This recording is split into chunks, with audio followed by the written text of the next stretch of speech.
16 tahun lalu, sebuah desa kecil di Sidoarjo digemparkan oleh lumpur panas yang menyembur dari tanah. Tidak disangka bahwa lumpur ini akan menenggelamkan desa-desa, menghancurkan bangunan publik, dan membuat puluhan ribu warga kehilangan rumahnya. Ya, apalagi kalau bukan lumpur lapindo. Sudah hampir 2 dekade berlalu. Berbagai ahli datang dari penjuru dunia untuk melihatnya. Tapi masih banyak pertanyaan yang belum terjawab. Baru-baru ini, publik malah dihebohkan oleh penemuan harta karun langka di dalam lumpur. Elemen logam tanah jarang yang mempunyai segudang manfaat dan katanya lebih mahal dari emas. Kenapa lumpur lapindo bisa terjadi?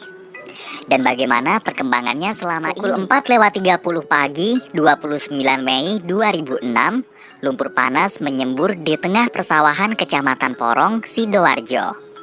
Semburan berasal dari sumur Banjar Panji 1, lokasi pengeboran gas lapindo Brantas Incorporated.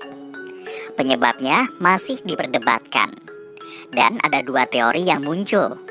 Efek dari gempa Yogyakarta 2 hari sebelumnya atau kesalahan prosedur pengeboran. Lapindo Brantas Incorporated atau LBI adalah perusahaan yang bergerak di industri minyak bumi dan gas. Saat itu, mereka tengah melakukan pengeboran sumur untuk eksplorasi gas. Kilas balik ke 11 hari sebelum bencana, perusahaan sudah diperingatkan untuk memasang pipa selubung pelindung dinding lubang bor sebelum kedalaman 2.804 dan mencapai formasi Kujung. Tapi menurut Wakil Presiden Humas LBI, sudah disetujui bahwa pipa selubung akan dipasang sekitar 5 meter dalam formasi Kujung. Karena pemasangan 15 meter di atas lapisan ini berpotensi menimbulkan masalah. Pengeboran pun dilanjutkan melewati 2.600 meter. Tapi sudah semakin dalam, formasi Kujung belum juga ditemukan.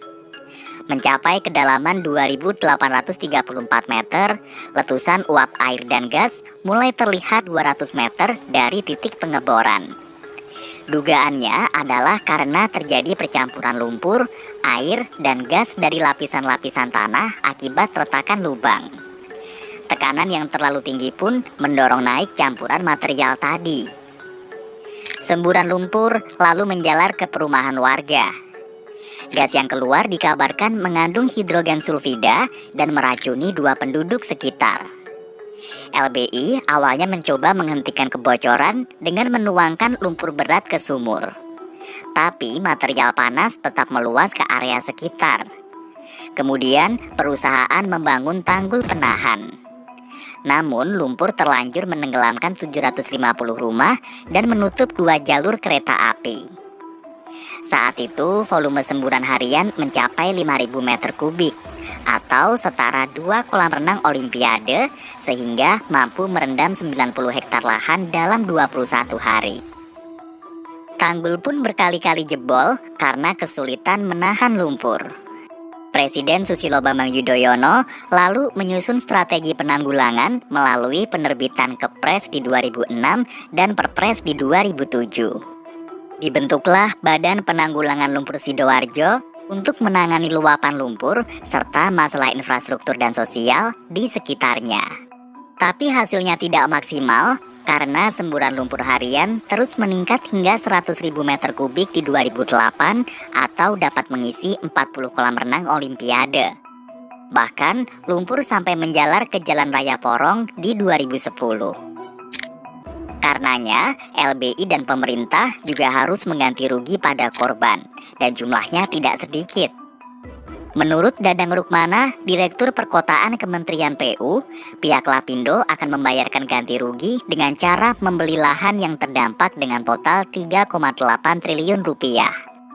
Untuk korban di luar PAT, ganti rugi dibebankan ke dana APBN. Tapi hingga 2013, LBI hanya dapat mengeluarkan 3,03 triliun rupiah dan meminjam dana pemerintah sebesar 773 miliar di 2015 dengan jatuh tempo di Juli 2019.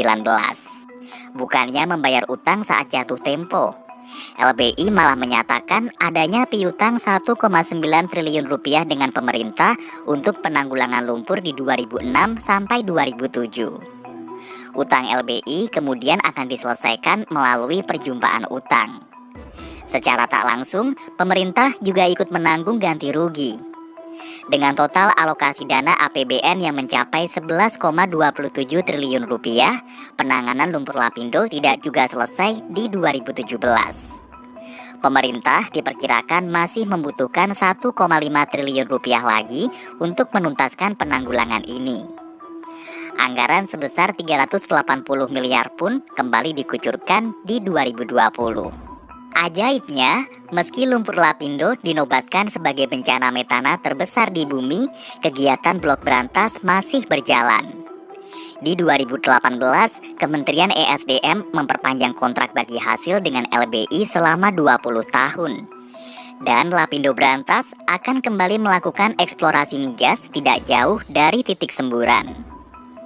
Apa jadinya situasi ini nanti? Pertanyaannya bukanlah lagi siapa atau apa yang menyebabkan lumpur lapindo, melainkan kapan bencana ini akan berakhir.